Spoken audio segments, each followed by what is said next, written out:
Engineer Chief Kyung-soo spread technical drawings across the conference table. His hands moved quickly, pointing at different systems on the ship's schematics. The Valkyrie will expect us to fight like a normal military force. We can't do that. We don't have enough firepower. So what do? Pilot Commander Daeun leaned forward, studying the drawings. We cheat. Kyung-soo tapped the reactor diagram. I can modify our reactor to run at 340% capacity. It'll give us incredible speed and power for about 8 minutes. After that, the whole thing explodes. Lieutenant Taesung frowned. 8 minutes isn't much time. It's enough to ram their flagship. Kyung-soo said it like he was discussing the weather. Everyone stared at him. Dr. Jiwoo spoke first. You're talking about suicide. I'm talking about taking their admiral with us. Cut off the head, and the body gets confused. Kyung-soo looked at Captain Dae-hyun. But that's just one idea. We need more. Dae-hyun nodded slowly. What else can we use? The Valkyrie have better weapons, better shields, and more ships. What do we have that they don't? Ensign Boram raised her hand like a student in class. We have the colony's infrastructure, all those civilian systems. The Valkyrie won't see them as threats. Explain, Dae-hyun said. The orbital mining platforms use powerful charges to break apart asteroids. The fuel depots store enough energy to power cities. The terraforming satellites have industrial lasers designed to cut through rock. Boram pulled up a map of everything in orbit around Kepler 442. None of it is military equipment, but everything can be a weapon if we use it right. Taesung was already working calculations. The mining charges could work like mines. We disguise them as debris and float them into the Valkyrie's path. He looked up, excited. The agricultural satellites are basically large masses in orbit. If we give them a push in the right direction, they become kinetic missiles. I'll need to talk to my sister Hye-jin, Taesung continued. She runs the industrial complex on the surface. If we can coordinate with the ground, we can turn every laser and mining tool into a defense weapon. Dae-hyun stood up. We have 6 hours. That's not much time to modify an entire planet's infrastructure into a weapons platform. Let's divide the work. Kyung-soo, start on the reactor modifications. Taesung, contact the colony and start setting up our orbital traps. Boram, keep monitoring Valkyrie communications. Daeun, I need to talk to you about your pilots. The meeting broke up. People moved quickly, knowing every minute counted. Dae-hyun walked with Daeun toward the hangar bay. You know what I'm going to ask, he said. Daeun nodded.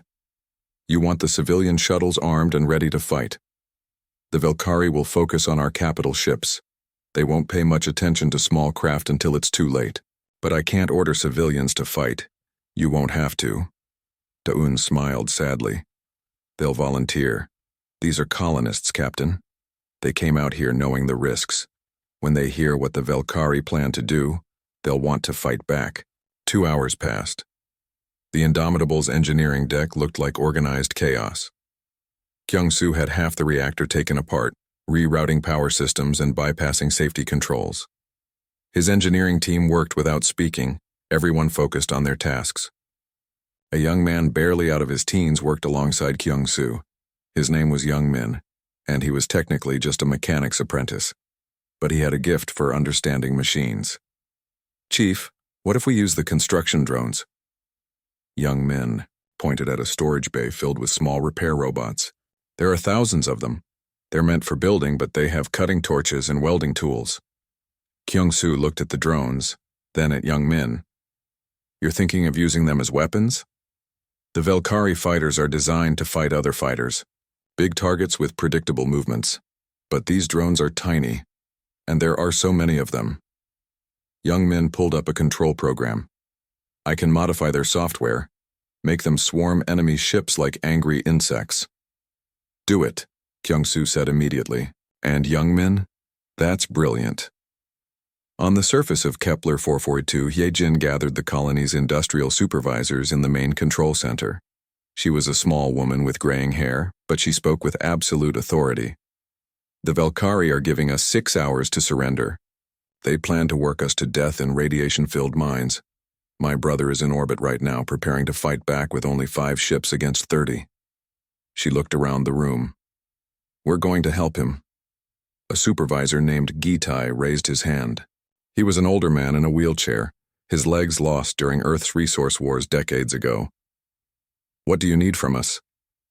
Every mining laser, every industrial torch, every piece of heavy equipment that can be aimed at the sky. Yejin brought up a map of the colony. Tae-sung is sending targeting coordinates. When the battle starts, we're going to fire everything we have at the Velkari ships. Those lasers are meant for cutting rock, not military shields, another supervisor said. I know. But we have hundreds of them, and the Velkari won't expect ground fire from a civilian colony. Yejin's voice hardened. We might not do much damage, but we'll make them pay for every meter they advance. Gite wheeled his chair forward. I'll man the northern laser array myself. Someone needs to assign me a target. Others started volunteering. Within minutes, Yejin had crews organized for every major installation on the planet. Back on the Indomitable, Da-Eun met with shuttle pilots in the hangar bay. She expected maybe 20 volunteers. Instead, over 80 people showed up. Teachers, farmers, engineers, shopkeepers. All of them wanted to help. I need to be honest with you, Da-Eun said, her voice carrying across the hangar. These shuttles aren't military craft. We're adding weapons, but you won't have armor or shields. The Velkari will shoot at you. Many of you will die. My daughter goes to school here, a woman said. Her name was Sun Hee, and she looked like somebody's grandmother. If the Velkari win, she'll spend her life in a mine breathing poison. I'd rather die fighting than let that happen. Others nodded. A young man named Jae-ho, who taught history at the colony school, stepped forward. We came to Kepler 442 to build something better than Earth, something worth protecting. If we run, now what are we really building? Da-Eun felt tears in her eyes but blinked them away. All right, we have 4 hours to turn you all into combat pilots. It normally takes months, but we don't have months. Stay close to each other, follow my lead, and if you get a clear shot, take it. In the Indomitable's medical bay, Dr. Ji-woo prepared for casualties. She knew her small medical team would be overwhelmed, but she worked steadily anyway. Extra beds, extra supplies. She even set up emergency treatment stations in the corridors. Her assistant, a young medic named Soo-jin, worked beside her. Doctor, even with all this preparation, we won't be able to save everyone. I know, Ji-woo said quietly, but we'll save as many as we can. That's all anyone can ask. 4 hours until the deadline. Captain Dae-hyun walked through the ship, checking on each section. The crew worked with desperate energy. Everyone knew they were preparing for a battle they couldn't win through normal means. Dae-hyun found Bo-ram at her communication station. Any changes in the Velkari fleet? They're holding position at the system's edge, very confident. They don't even have their shields at full power. Bo-ram paused. Captain, I've been thinking about something. When the battle starts, I should broadcast it. Send it out on every frequency. Why? Because if we lose, someone should know what happened here. Other colonies should know the Velkari can't be trusted. And if we win... Bo-ram smiled slightly. The galaxy should know that humans don't surrender our families. Do it. Record everything. 3 hours left. Tae-sung coordinated the final placement of orbital mines. The disguised explosives floated in patterns that looked random, but were carefully calculated. When the Velkari advanced, they would fly right into the trap. 2 hours left. Kyung-soo finished the reactor modifications. The Indomitable could now move faster than any ship her size should be able to, for 8 minutes. Then everyone aboard would die in the explosion. 1 hour left. Da-Eun's volunteer pilots completed their crash course in combat flying. Most of them would die in the first few minutes of battle, but they would die protecting their homes. 30 minutes left. Hana, down on the planet, received a message from her brother. It was short. I love you. Take care of yourself. Be proud of what we're doing today. She cried reading it. Then she helped evacuate civilians into underground shelters. 10 minutes left. The senior staff gathered on the Indomitable's bridge. Nobody spoke about the odds. Nobody mentioned that High Command had ordered them to retreat. They had made their choice. 5 minutes left. The Velkari fleet began moving forward, 30 massive warships advancing in a standard conquest formation. Admiral Vexthor appeared on the view screen again. "Your time is up. I see your military ships are still here. This is disappointing. I had hoped humans were smarter than this." Dae-hyun stood from his command chair. "We're smart enough to know slavery when we see it." "We're staying." Vexthor's 4 eyes narrowed. "Then you will die. Your ships will be destroyed, and the colonists below will watch you burn before we take them." "Maybe," Dae-hyun said calmly. "Or maybe you'll learn something today." The Velkari fleet moved forward like a wall of metal and weapons. 30 warships, each one larger than the Indomitable, advanced with their weapons charged. They expected the humans to fire desperately and then break apart. They had seen this pattern hundreds of times before with other species. Admiral Vexthor watched from his flagship's bridge, bored. "All ships weapons free. Disable the human vessels, but try to keep them intact. I want to study their technology later."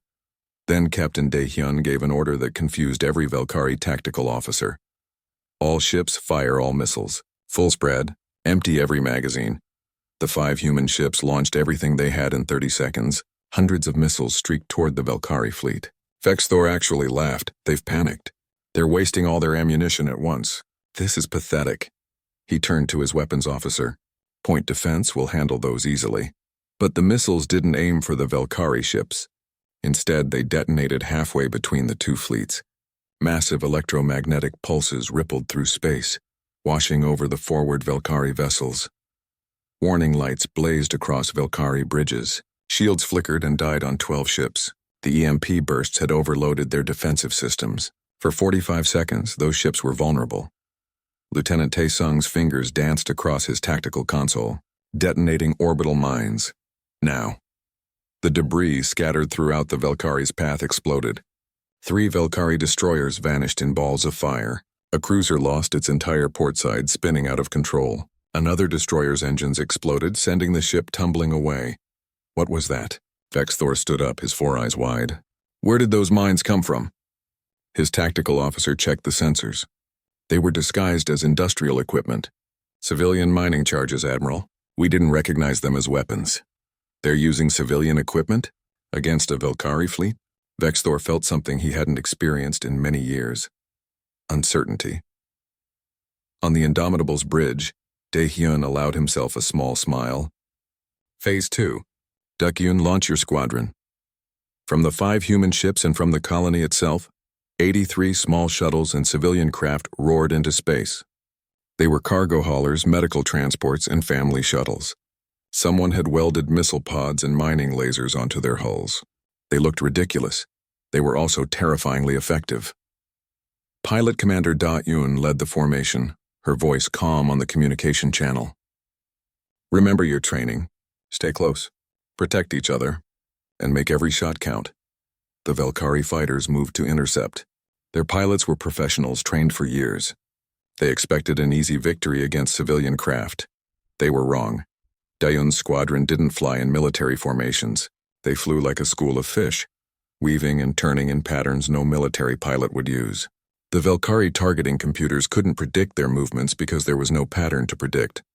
A cargo hauler piloted by Sun-hee, the grandmother who wanted to protect her daughter, flew directly toward a Velkari cruiser. The Velkari assumed she would veer off at the last second. She didn't.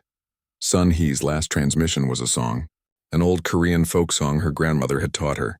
The cargo hauler, loaded with industrial explosives, hit the Velkari cruiser's bridge at full speed. The explosion cut the cruiser in half. "Target the command sections," Da-yoon ordered. "They don't expect suicide runs. Use that." Jae-ho, the history teacher, lined up his approach on a destroyer. He thought about his students, about the lessons he'd taught about human courage throughout history. Now he was living those lessons. His shuttle slammed into the destroyer's engine assembly. The ship went dark, drifting helplessly.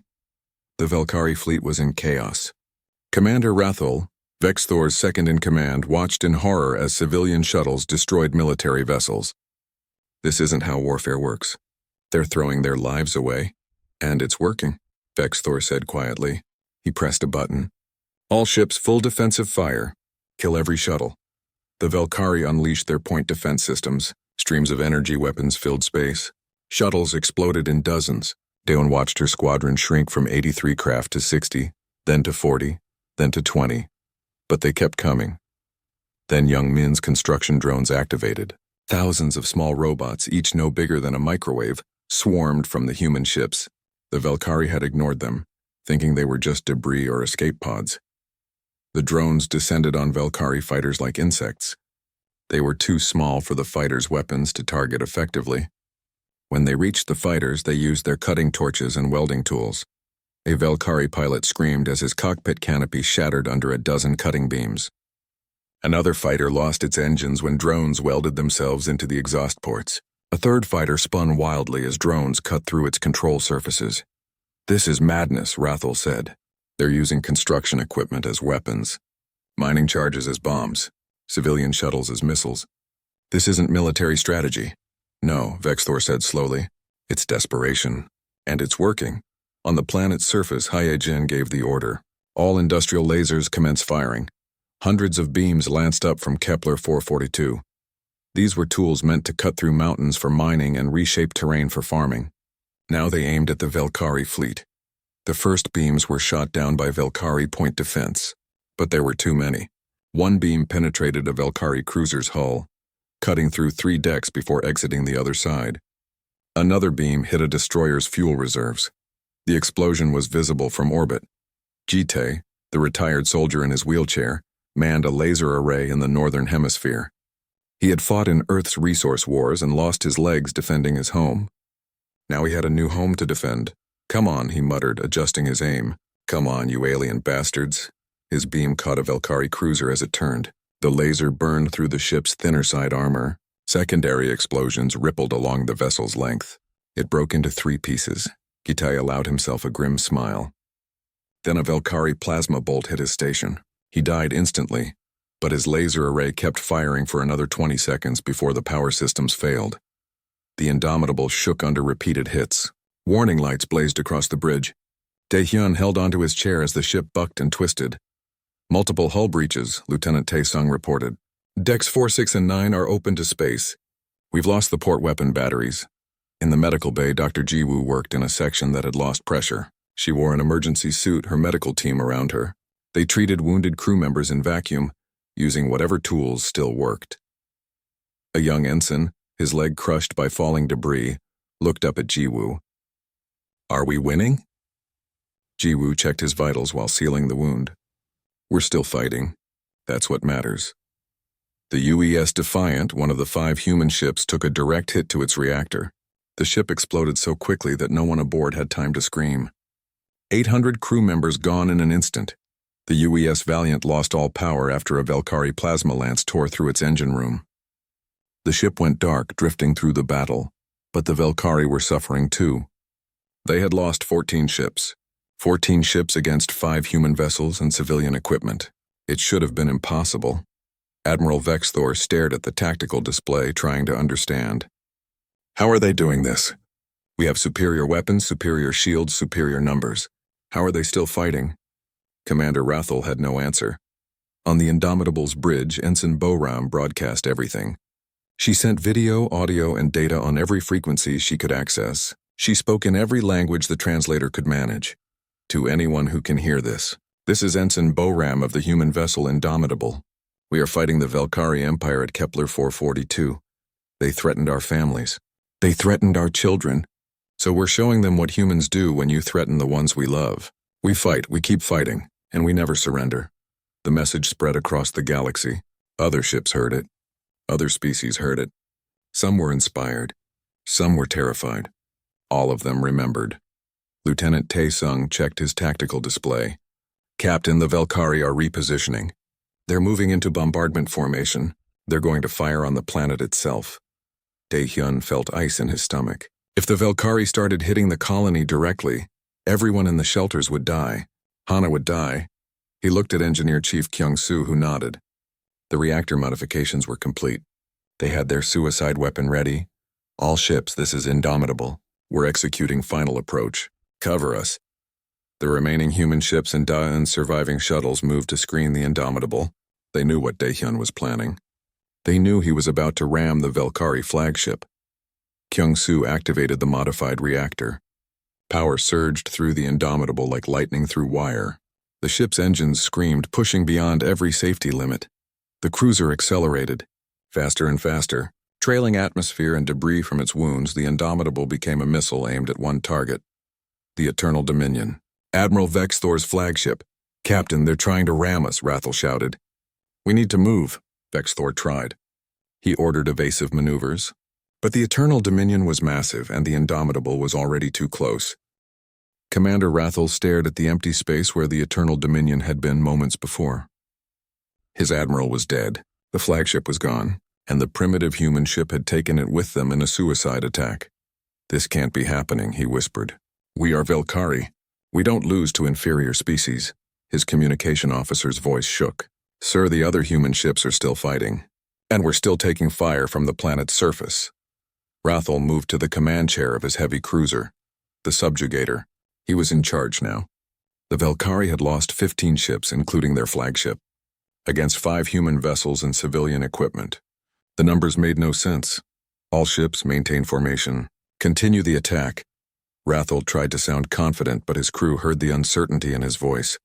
On what remained of the human fleet, Lieutenant Tae-sung had become the ranking officer. The Indomitable was gone. The Defiant was gone. The Valiant was drifting powerless.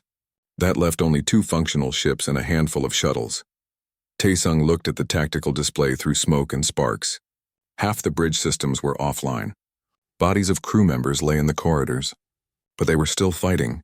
Continued defensive fire. Protect the colony at all costs. His voice was hoarse from smoke inhalation. "And someone get me a damage report." The reports were grim.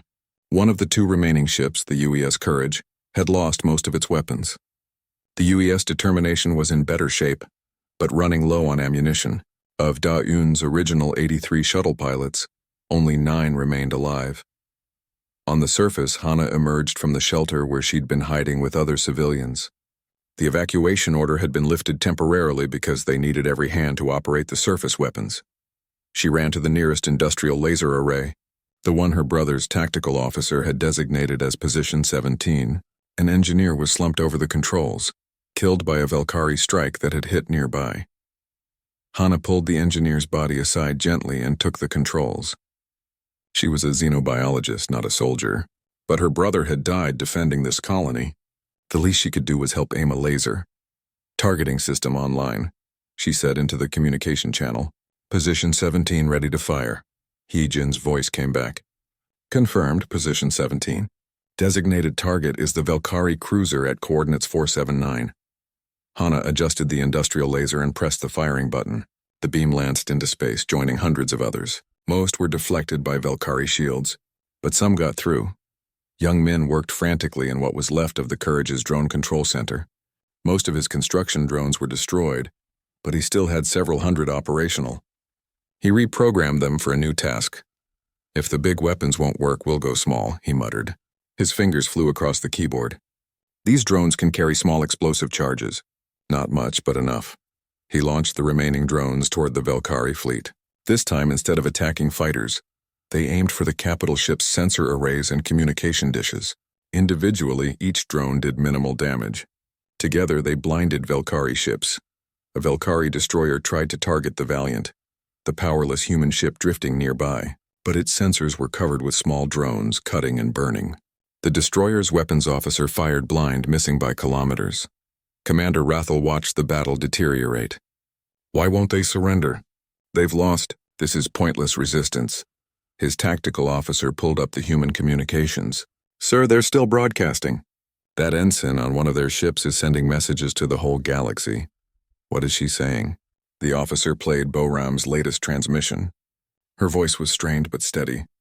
"This is Ensign Boram. Captain Daehyun is dead. The Indomitable is gone. But we're still fighting. We'll always keep fighting when you threaten our families. The Velkari think they can break us with superior force. They're wrong. They'll always be wrong." Rathel felt something he'd never experienced before. Fear. Not of dying, but of what these humans represented. They should have broken by now. Every species the Velkari had ever conquered had broken. "Sir, the disabled human vessel is using its maneuvering thrusters," the tactical officer reported. The UES Valiant, powerless and drifting, was slowly positioning itself between the Velkari fleet and the planet. It had no weapons, no shields, no engines, but it had attitude control. The crew was using it as a shield, 300 people on a dead ship using their own bodies to protect the colony below. Rathel made a decision. "All ships prepare for orbital bombardment. If we can't destroy their military forces efficiently, we'll destroy the planet and end this." The Velkari fleet began charging their heavy weapons. These weren't designed for ship-to-ship combat. They were designed to burn cities and crack continents. On the Courage, Taesung saw the energy buildup. "They're going to fire on the colony. All remaining ships intercept course. We have to stop them." But the 2 remaining human ships were on the wrong side of the Velkari fleet. They would never reach bombardment position in time. Dr. Jiwoo worked in what used to be the Courage's medical bay. Now it was just a room with wounded people everywhere. She had run out of supplies an hour ago. Now she used emergency sealant and torn clothing to stop bleeding. A Marine named Sung Min, his chest crushed by falling debris, grabbed her hand. "Doc, we're not going to win, are we?" Jiwoo looked at him honestly.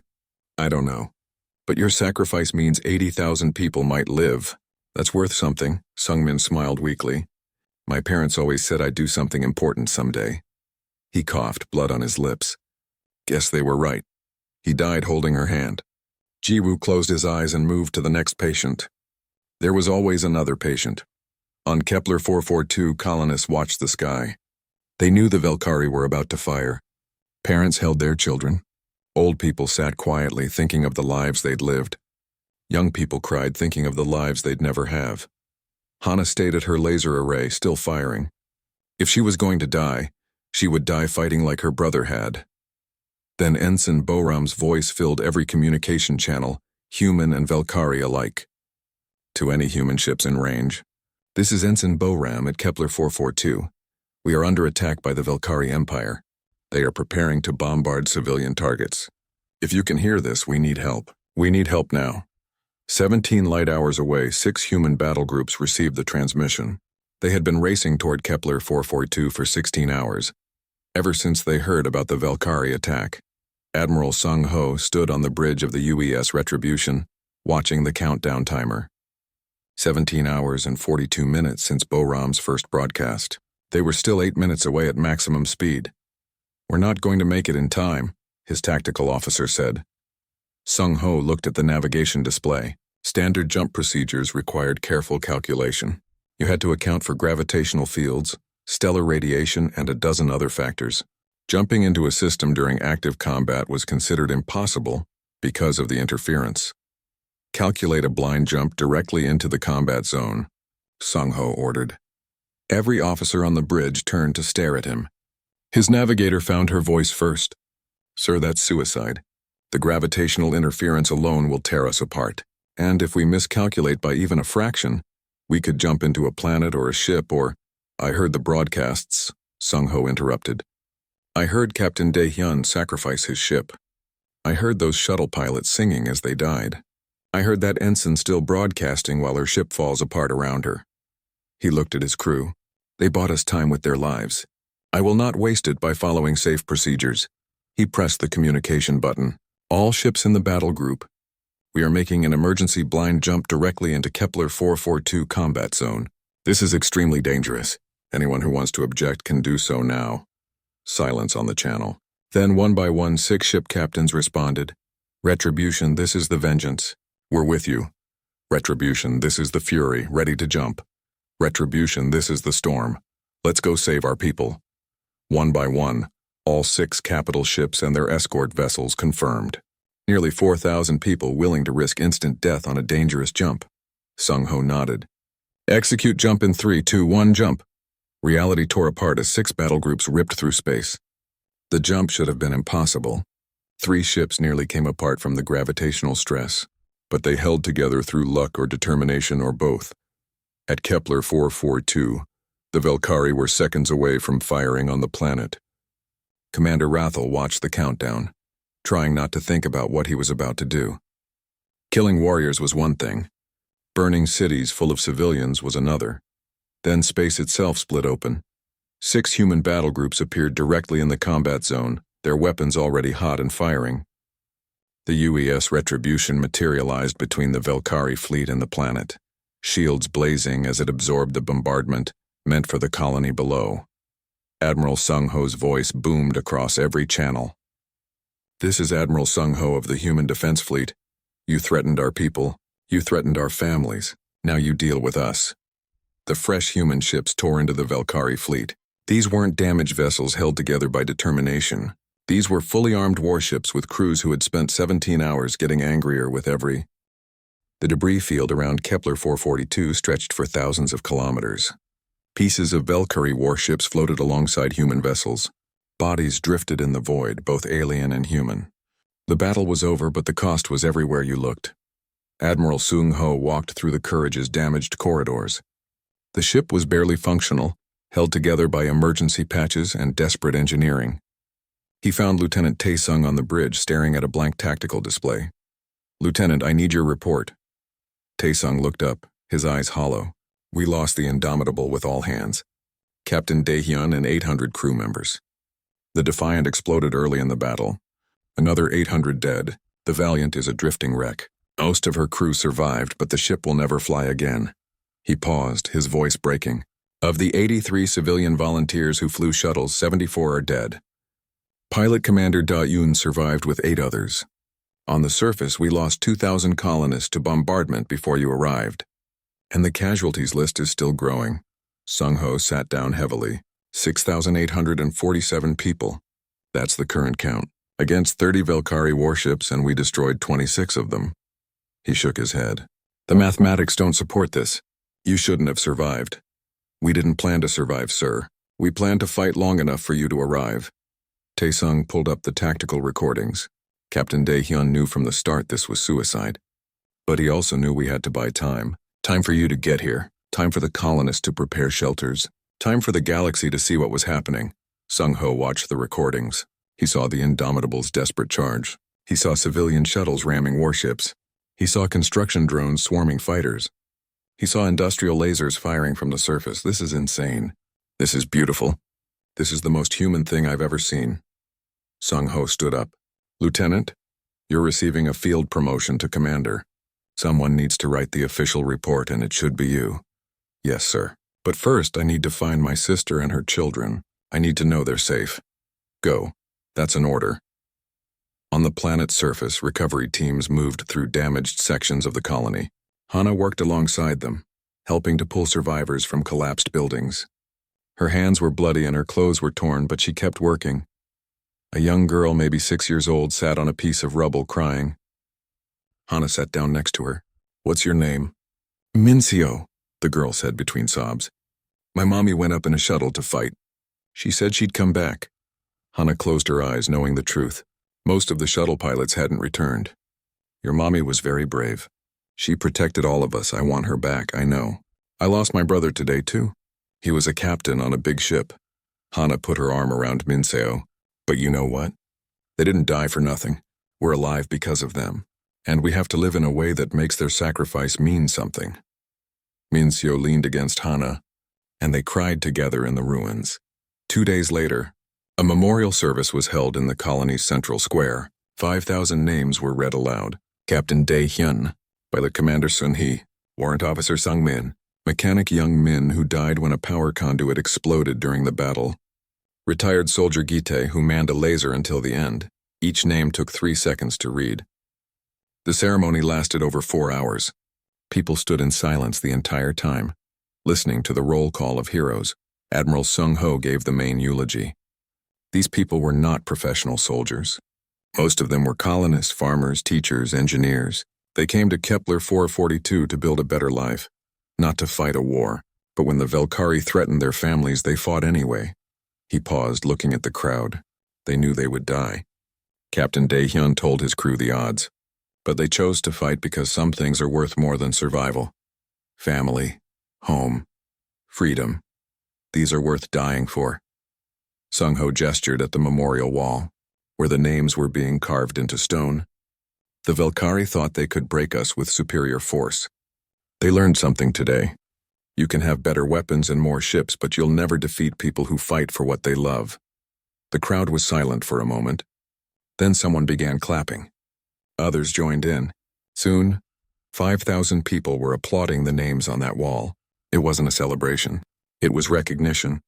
These people had earned something precious through their sacrifice. Far across the galaxy, Commander Rathel reported to the Velkari High Council. He stood before 7 ancient aliens who had ruled the Empire for centuries. They listened to his report in silence. "Let me understand this correctly," the eldest counselor said slowly. "You lost 26 warships to 5 human vessels and civilian equipment?" "Yes, Counselor. And Admiral Vexthor is dead? The human captain rammed our flagship at impossible speed. Both ships were destroyed." The counselors spoke among themselves in their harsh language. Finally, the eldest turned back to Rathel. "What is your assessment of the human species?" Rathel chose his words carefully. "They are not like other species we have conquered. They do not calculate odds. They do not surrender when facing superior force. They fight until they physically cannot continue. And even then, they keep trying. Are they a threat to the Empire?" "Yes, Counselor. A significant threat. Not because of their technology or military strength, but because of their mindset. They refused to accept that they had lost. That refusal cost us an entire fleet," another counselor spoke. "Do you recommend continued military action against humanity?" Rathel thought about the Indomitable's final charge, about civilian shuttles ramming warships, about construction drones used as weapons, about a grandmother singing as she flew her cargo hauler into a cruiser. "No, Counselor. I recommend a treaty, one with actual respect, not the subjugation treaties we normally offer. Because if we go to war with humanity, they will make us pay for every planet. They will make us pay for every system. They might lose, but the cost will cripple us." The eldest counselor was quiet for a long moment. "Very well. We will send diplomats. This empire has never retreated from a lesser species before, but we are not fools. We know when to acknowledge a worthy opponent." The news of the Battle of Kepler 442 spread across the galaxy faster than any ship could travel. Other alien species who had been conquered by the Velkari heard the story. Some began to hope, if humans could resist, maybe they could too. Species who had never heard of humanity suddenly knew the name. Some wanted to establish trade relations. Others wanted military alliances. A few wanted nothing to do with creatures who would ram warships in suicide attacks. But everyone remembered. 3 months after the battle, the Velkari sent their diplomats. They offered humanity a treaty of mutual respect, trade agreements, and a promise of non-aggression. It was the first time the Velkari Empire had offered such terms to any species. The treaty was signed on Kepler 442, in the shadow of the memorial wall. 6 months after the battle, other alien species began calling humans the unyielding. Some meant it as a compliment, others as a warning, but the name stuck. Admiral Sung Ho was promoted to commander of the defense fleet. He gave his first speech at the military academy on Earth. The Battle of Kepler 442 should have been impossible to win. We were outnumbered. We were outgunned. By every tactical calculation, we should have lost in minutes. But we didn't lose. Do you know why? He looked at the young cadets before him. Because Captain Dae-hyun and his crew didn't fight for glory or conquest. They fought for their families. For 80,000 people who couldn't fight for themselves. And when you fight for something that matters, the impossible becomes possible. Sung Ho pulled up the tactical recordings. Study these. Learn from them. But remember, the real lesson isn't about tactics or weapons. It's about why we fight. That's what makes us human. That's what makes us dangerous to anyone who threatens what we love. 1 year after the battle, Hana stood at her brother's name on the memorial wall. She had returned to her research, studying plants that could help terraform hostile worlds. It's what Dae-hyun would have wanted. Moving forward. Building something better. Young Min Seo, the little girl who lost her mother in the battle, stood beside Hana. She came to the memorial every week. Hana had unofficially adopted her, though the paperwork was still processing. "Tell me again about my mom," Min Seo said. "Your mother flew a shuttle against the Velkari fleet. She helped protect the colony. She was brave and strong, and she loved you very much. And your brother?" "My brother was the captain of the Indomitable. He rammed the enemy flagship to protect us. He was brave too." Hana smiled sadly. "They were all brave. That's why we're still here." Min Seo was quiet for a moment. Then she said, "When I grow up, I want to be brave like them." "You already are, sweetie. You survived. You kept going. That takes its own kind of courage." They stood together at the wall reading names. Behind them, the colony had rebuilt. New buildings stood where old ones had fallen. Gardens grew in the scars left by bombardment. Life continued because people like Dae-hyun had given everything to protect it. In the Velkari Empire, parents told their children cautionary tales. Never,